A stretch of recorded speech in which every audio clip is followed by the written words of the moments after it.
हमारा जो आज का टॉपिक है वो है ग्रेविटेशन। फिजिक्स का मोस्ट इम्पॉर्टेंट टॉपिक है ग्रेविटेशन।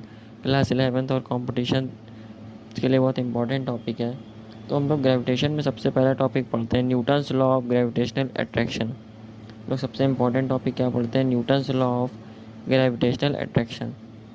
ठीक है, जैसे दो अभी मास है, जैसे एक m1 मास है और एक m2 मास है, और ये r डिस्टेंस पर दोनों मासेस सेपरेटेड हैं। ठीक है ना, m1 मास और m2 मास के बीच की डिस्टेंस क्या है? r है।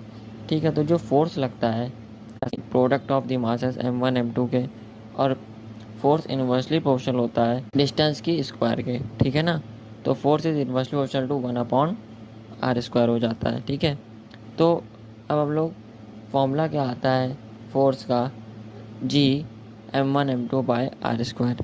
ठीक है, क्योंकि प्रोपोर्शनलिटी हटती है तो कांस्टेंट आता है, तो इसमें कांस्टेंट कौन सा आता है? ग्रेविटेशनल कांस्टेंट आता है।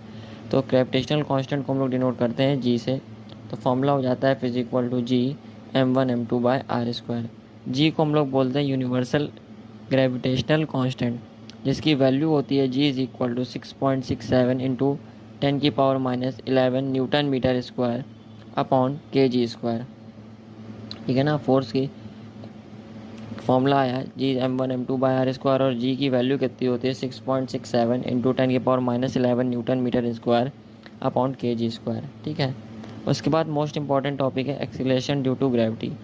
एक्सेलरेशन ड्यू टू ग्रेविटी, जिसको हम लोग डिनोट करते हैं स्मॉल जी से। ये क्या होती है? The acceleration of a particle falling freely near the earth surface is called acceleration due to gravity. ठीक है ना, तो एक्सेलरेशन उस पार्टिकल का होता है जो फॉल कर रहा हो फ्रीली, कहाँ पर? Near the earth surface, is called acceleration due to gravity कहलाती है। ठीक है ना, तो आई होप आपको Newton's law of gravitational attraction समझ में आया होगा कि अगर दो बॉडी हैं r दूरी पर रखी हुई हैं, m1 m2 रखे हुए हैं r दूरी पर, तो उस पर जो फोर्स होता है वो डायरेक्टली प्रोपोर्शनल होता है m1 m2 यानी प्रोडक्ट ऑफ मासेस के, और फोर्स इन्वर्सली प्रोपोर्शनल होता है डिस्टेंस के स्क्वायर के।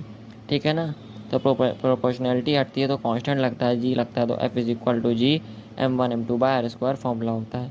ठीक है ना, तो आई होप आपको क्लियर हुआ होगा। Thank you for watching. Please like, subscribe and share my channel. Thank you.